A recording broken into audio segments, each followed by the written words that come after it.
논문이 때로는 시간이 걸릴 때가 있고 쉬울 때가 있어요. 다들 선교사들이 하는데, 근데 터키와 그리스 가는 사이는 전혀 딴 나라예요. 전혀 딴 나라. 그러니까 그리스는 그리스는 말하자면 기독교 일족이고, 터키도 원래는 소아시아 교회가 7교회가 터키에 있었는데 바울이 전도했잖아요. 지금은 98% 이상이 이슬람입니다. 그럼에도 우리나라와 전쟁 때 형제 국가라 해서 우리나라 사람이 가면 참, 그리고 관광지이기 때문에 여러 사람들을 그냥 편하게 받아줘요. 관광으로 거의 먹고 살다시피 하는 그런 나라입니다. 그 소아시아 교회에게 계시록에도 나오는 거 보면은 거기에서 서머나 교회, 빌라델피아 교회, 사대 교회 그걸 가봤습니다만 그 뿌리의 흔적이 아직 있습니다. 많은 세월의 흔적, 그냥 벽돌이 무너지고 했던 것이 있는데 거기에서 그리스로 가가지고 여러분 바울이 로마까지 가려면 그리스에서 로마까지 가려면 어마어마해요. 지금도 배를 타면 11시간 이상을 배를 타야 되거든요. 그 강을 지나는데 그렇게 끊임없이 오늘 본문에 보니까 사실은 사도행전 23장 11절에 그날 밤에 주께서 바울 곁에 서서 이르시되 담대하라 내가 예루살렘에서 나의 일을 증언할 것 같이 로마에서도 증언하여야 하리라. 주께서 말씀하신 거예요. 담대하라. 그게 생명을 거는 거죠. 이때 이 시대에 오늘 이 시대에 지금 뭐가 악한 게 있어요? 세상이 악할 뿐이야. 예배한다고 누가 핍박도 안 해요. 근데 이 시대는 너무 어려워. 이 시대는 뭐가 어려웠냐? 바울에게 가장 어려웠던 게 뭘까? 유대교야. 참 놀라워요. 바울이 유대교 안에서 충성쟁이 다녔다가 유대교에서 빠져나와서 다메섹에서 예수님을 만난 후에 내가 가는 길이 가시였기로 네가 뒷발로 가시를 차는 것 같다 하면서 그때부터 영적으로 완전히 다른 사람입니다. 그러니 유대인들이 바울을 죽이려고 합니다. 바울 끊임없이 여기서 어떨까요? 예수님도 유대인 때문에 십자가를 못 봐. 참 미스터리죠. 그것이 우리 성경의 역사고 하나님의 섭리야. 끊임없이 지난주에도 말씀하셨지만 바리새인과 서기관과 대제사장 유대인이야. 근데 바울은요 히브리인 중에 히브리인, 율법으로는 홈이 없는 자예요. 아니 너무나 놀라운 사람이잖아요. 근데 기꺼이 예수 믿는 사람을 결박하고 옥에 가두고 죽이는 것이 하나님께 충성된 걸로 본인은 분명히 알았거든요. 그 믿음이 대단한 거죠. 그런데 이자가 예수님을 만나고 나서 부활한 예수님을 만난 거잖아. 예수의 영이 구속한 이후로 뭐죠?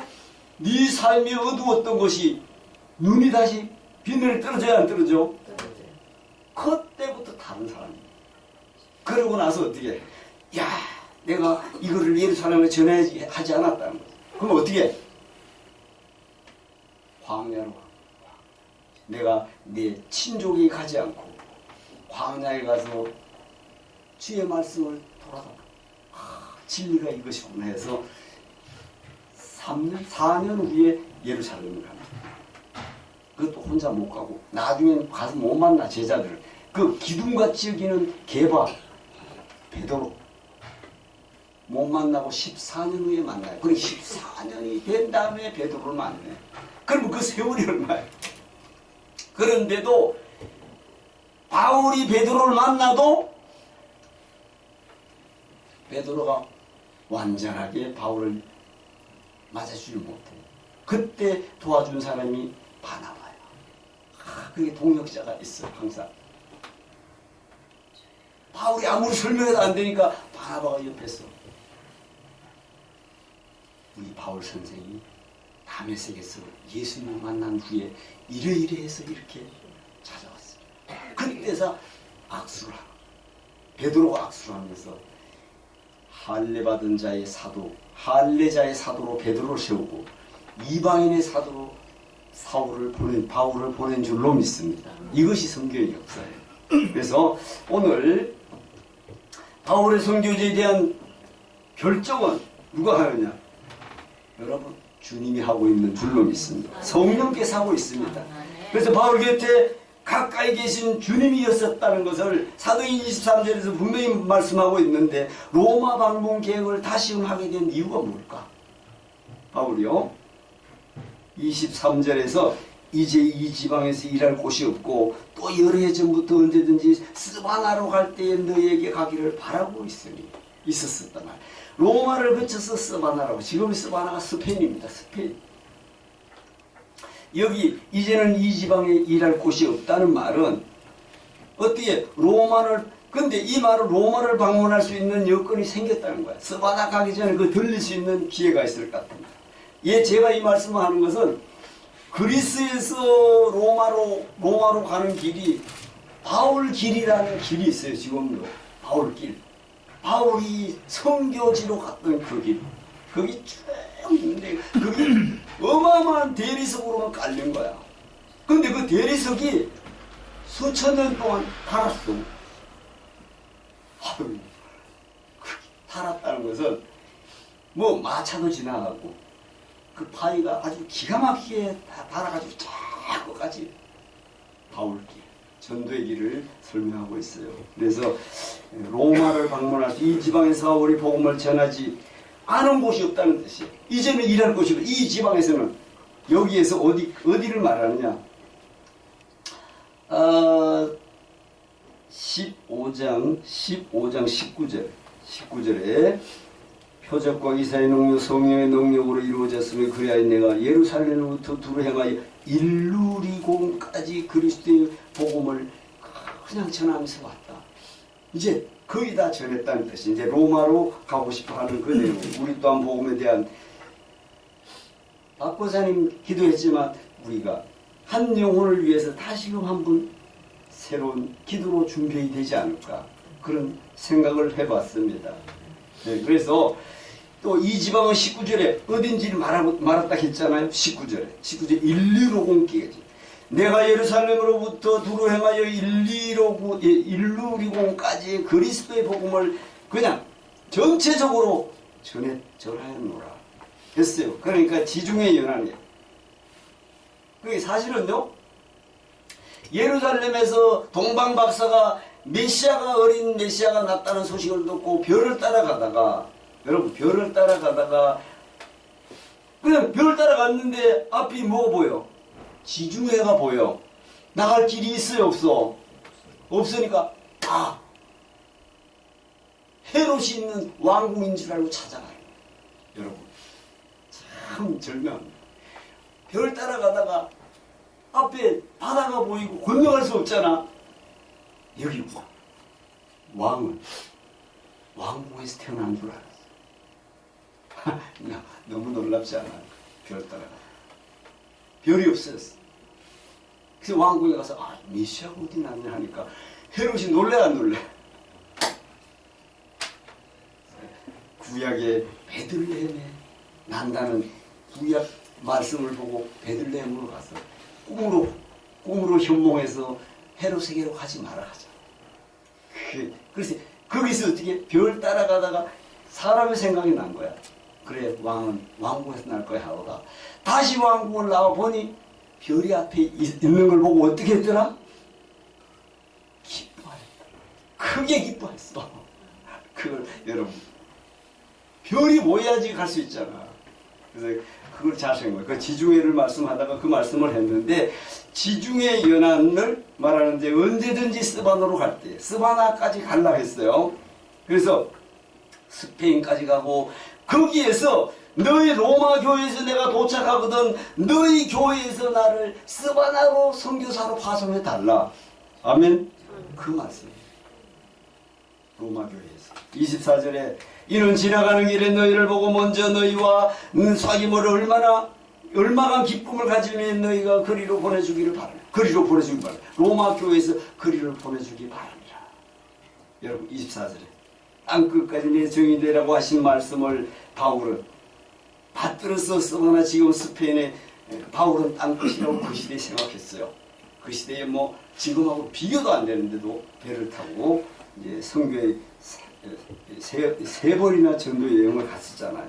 그리고 로마 교회를 방문하고 너희와 성도의 교제로 기쁨을 나누고 그 후에 로마 교회 성도들이 스바나로 파송하는 선교사가 되기를 원한다고 지금 말하고 있습니다.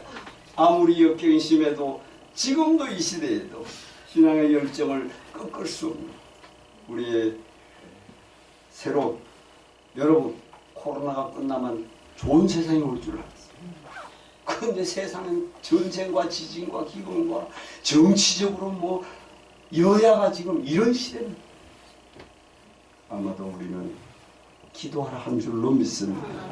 자, 25절입니다. 그러나 이제는 내가 성도를 섬기는 일로 예루살렘에 가노니 여러분 로마에 가가지고 내가 계획한 것을 다 이루려고 했는데 무슨 문제가 생겼어요. 바울은 로마를 거쳐 스바나 스페인으로 가려 했으나 뭡니까 지금 예루살렘에 가야 한다는 거예요. 벌써 아니 스바나로 가야 되는 예루살렘이 아니. 자 여기 이제는 예루살렘에 가는 이유가 뭔가 성도를 섬기는 일이라고 합니다. 성도를 섬기는 일. 여기 섬기는 일은 뭐야? 사실은 디아코논이라는 헬라어의 식사의 시중을 덜다는 뜻인데 그러니까 섬기는 일이라는 봉사의 일을 말합니다. 봉사의 일인데 이 말에 디아코노스 종이라는 단어가 파생이 되었고 봉사의 직분은 영어로 디켄, 보조자라는 뜻이에요. 보조자라는 뜻인데 집사로도 이 말씀이 번역이 됐어요. 그렇다면 어떤 섬기는 일인가? 26절 합독합니다. 시작. 이는 마게도냐와 아가야 사람들이 예루살렘 성도 중 가난한 자들을 위하여 기쁘게 얼마를 연구하였습니다. 아멘. 여러분 예수를 편만하게 전하니까 그리스도 안에서 이 사람들도 가난한데 예루살렘의 가난한 자를 도와주고 싶다. 이게 참 놀랐습니다. 바울이 있는데 자기들도 가난하지만 예루살렘의 가난한 자들이 소식이 들려와서 어떻게 기쁘게 얼마를 연보해 기쁘게 헌금을 했는데 지중해 연을 따라 일루리곤 마게도냐 그리고 아가야 지역의 교회들이 예루살렘 성도의 가난한 자들이 소식이 들리고 기쁘게 연보했어. 이 일을 가지고 다시 예루살렘에 가야 돼. 먼저 갈 수밖에 없는 일이 생긴다는 거야. 여러분 그 시대에 예루살렘의 가난한 그들을 위해서 자 영적으로 하나님 자녀가 됐는데 하나님 자녀가 됐다면 육적으로도 가난한 자를 야 우리가 도와줘야 되잖아. 이게 결론이야. 야 영적으로 예루살렘의 가난한 자를 위해서 기쁨으로 연보한 것을 이제 난 예루살렘에 가야 된다는 이 모습을 바울 사도를 입장을 보게 됩니다. 이방인이 유대인이나 일반이고 한 형제가 한 자매라는 것이 성경의 말씀입니다. 고린도전서 12장 13절에 우리가 유대인이나 헬라인이나 종이나 자유인이나 다 한 성령으로 세례를 받아 한 몸이 되었고 또 한 성령을 마시게 하셨습니다. 그러니 바울은 마게도냐와 아가야 지역의 성도들이 예루살렘 교회의 어려움을 듣고 저들을 위해서 사랑의 마음을 가지고 헌금을 연보를 할 수 있도록 그를 가지고 있는 이방인이나 유대인이나 예수 안에 하나라는 성경적 교회관을 심어주고 있습니다. 기쁘게 드린 헌금은 헌신은 항상 풍성한 열매를 맺을 수 있는 줄로 믿습니다. 27절에 저희가 기뻐서 하였거니와 기뻐서 했다는 거. 기뻐서 또한 저희는 그들에게 빚진 자니 만일 이방인들이 그들의 영적인 것을 나누어 가졌으면 육적인 것으로 영적인 것으로 하나님의 자녀가 됐으면 육적인 것으로 이 헌금이야. 육적인 것으로 그를 섬기는 것이 마땅하니라. 우리가 그리스도 하나야? 그러면 육적인 것도 연보도 먹을 것을 말하잖아요. 육적인 것이 헌금이 바울 사도의 이방 교회의 성도들에게 어떻게 가르쳤는지를 성경이 말해주고 있습니다. 주 안에서 하나 됐어. 그러면 그 먼 예루살렘 성도의 소식을 듣고 기쁨으로 기꺼이 헌금을 해서 그걸 갖다 주러 가는 거예요. 갖다 주러 가는데 마게도냐 아가야 지혜 교회들이 예루살렘 모교회를 위해, 예루살렘의 어머니 교회잖아, 모교회를 위해 기쁘게 헌금했다는 것이고, 왜 기쁘게 할 수 있느냐를 밝힙니다. 빚진 자. 여러분, 빚을 갚는다는 것입니다. 무슨 빚? 복음의 빚을 갚아. 연금, 연보를 했습니다. 유대인으로부터 복음이 시작됐어. 잘 보세요. 이 복음은 유대인이 사도 바울을 통해서 이방인에게 전해진 줄로 믿습니다. 그래서 생명의 구원을 받았다는 것이야. 이 아가야, 일루리곤 이 지역 전체가 생명을 다시 받았다는 뜻으로 다시 연보를 하는 거야. 영적 복, 신령한 복을 나눠 가졌으니 예루살렘 교회가 어려움을 겪을 때 육신의 어려움을 다소나마 돕는 빚진 자로서의 당연한 것이다. 아멘. 복음의 빚진 자들임을 믿으시기 바랍니다. 28절에 그러므로 내가 이 일을 마치고 이 열매를 그들에게 확정한 후에 너희에게 들렸다가 스바나로 가리라. 스바나로 가는 거야. 이 열매를 그들에게 확정한, 이게 무슨 뜻일까? 이 열매를 그들에게 확정하는 거예요. 열매라면 받은 바 은혜에 감사해서 사랑의 연보인 줄로 믿습니다. 이 연보를 그 시대는요, 가는 길도 험하고 위험한 자들이 많아. 저도 중국에 있을 때 막 이런 물건을 보내는데 물건보다 보험료가 더 비싸. 중간에 불황자들이 나타나서 그걸 탈취해가기 때문에. 그게요, 90년대만 해도 중국 대단했는데 지금은 안 그러겠죠. 그게 이 시대에 안 그러겠어요. 연보를 들고 가는데 하나님께 빌어라. 안전하게 예루살렘에 이것을 갖다 줄 수 있도록. 아멘. 그 부탁하는 거. 그래서 사랑의 연보, 여기서 그렇다면 예루살렘 교회로 가서 뭘 확정한다는 것일까를 보는 거야. 사도 바울이 이루어낸 이방 선교의 열매인 줄로 믿습니다. 이방 일루로니아 아가야 지역 전체에 이제는 내가 편만하게 다 선교를 했는데, 이제 이 예루살렘 교회 이방 교회가 하나 되는 이 열매, 예루살렘 교회와 이방인의 알지도 못한 이방 땅에서 바울이 전도했던 그 지경의 백성들이 하나가 돼서, 그래 육적으로 도움을 주러 가는 이 헌금을 가지고 가는 거예요. 29절에 내가 너에게 나갈 때 그리스도의 충만한 복을 가지고 갈 줄을 아노라. 그리스도의 충만한, 로마 교회에 가면 그리스도의 충만한 복을 가지고 가서 풀어 놓을 것이라는 거예요. 충만한 복을 가지고. 그렇다면 로마 교회 성도들이 원하는 복은 무엇일까? 여러분, 로마서 1장 11절에 보니까 내가 너희 보기를 간절히 원하는 것은 어떤 신령한 은사를 너희에게 나누어 주어 너희를 견고하게 하려 함이니라. 신령한 복을 주는 거죠. 신령한 복, 마음의 복, 평강의 복. 로마 교회 성도들이 바울 사도를 보지는 못했어. 보지는 못했지만 바울 사도가 신령한 은사로 충만한 사람이라는 것이고, 신령한 은사로, 이 신령한 은사를 원하고 있다는 사실입니다. 그런데 바울 사도는 어떻게 로마 교회 성도들이 이렇듯 은사를 사모가 있는지 알 수 있었을까? 아니, 로마 교회 가지 않았네. 로마서 1장 9절에 내가 그의 아들의 복음을 복음 안에서 내 심령으로 섬기는 하나님이 나의 증인이 되시거니와 항상 내 기도에 쉬지 않고 너희를 말하며, 바울 사도는 로마 교회를 위해서 끊임없이 기도했어요. 항상 기도했어. 기도하고, 그래 바울 사도 로마 교회 성도를 위해 쉬지 않고 늘 기도하고 있었다는 사실을 여기서 말하고 있습니다. 영적으로 교통하는 가운데 저들의 필요가 뭔지를 성령께서 알게 하셨던 것인 줄로 믿습니다. 그리고 여기서 충만한 영적 선물을 가서 풀어놓겠다는 것인데, 그러면 30절에 형제들아 내가 우리 주 예수 그리스도와 성령의 사랑으로 말미암아 너희를 권하노니 너희 기도에 나와 힘을 같이하여 나를 위하여 하나님께 빌어달라. 기도해달라는 거야. 영적 선물을 나누고자 하니 나를 위해 로마교회 성도들아 기도해달라는 것인 줄로 믿습니다. 그렇다면 뭘 기도해달라는 것일까? 무엇을 기도해달라 할까? 여러분, 나로 유대에서 순종하지 않은 자들로부터 건짐을 받게 하고 또 예루살렘에 대하여 내가 섬기는 일을 성도들이 받을 만하게 하고 복음에 불순종하는 극렬한 유대인들 중에 내가 해를 당하지 않고 건짐을 받도록 기도해달라. 아멘. 여러분, 이게 그래서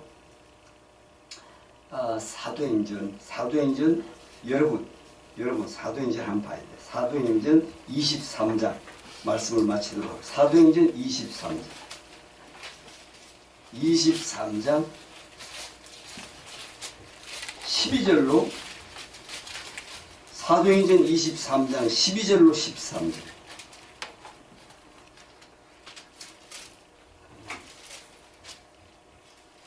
(12절로)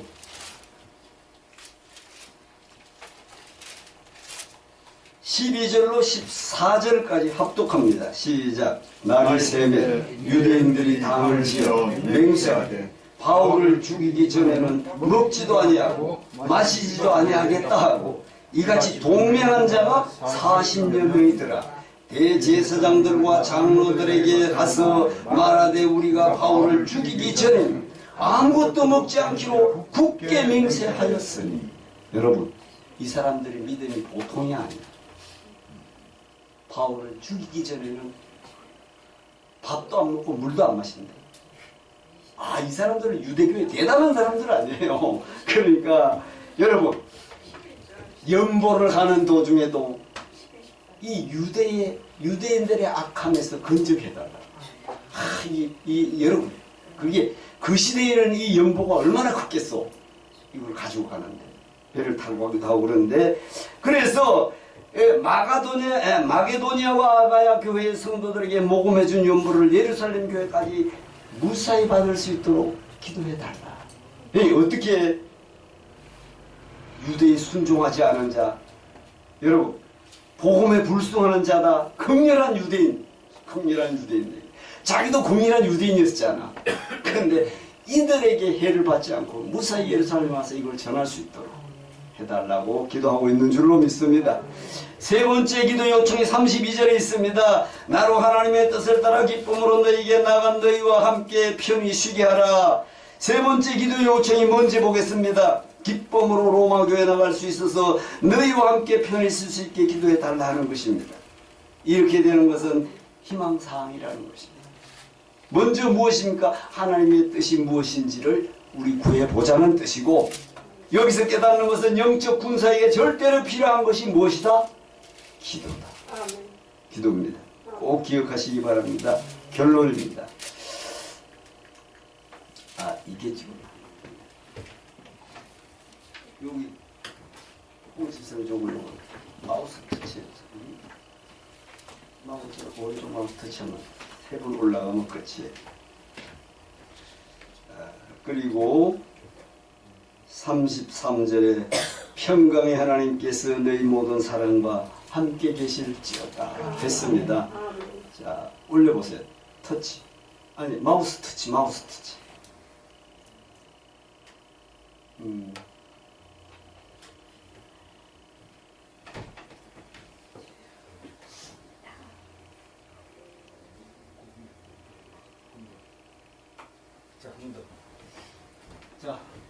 자, 함께 합독합니다. 먼저 하나님의 뜻을 따라 영적 군사에게 절대로 필요한 것이 기도하는 사실을 기억합시다. 두 번째, 다음 그 시대가 시대적 암흑기야. 시대적 암흑기에 죽음을 각오 없이 복음을 전한다는 것이 어려운 때 바울은 하나님의 평강이 필요했던 것이기에 로마 교회 성도들을 만나기까지 성도들의 평강을 하나님께 부탁하는 것이다. 평강의 하나님께서 너희 모든 사람과 함께 계실지어다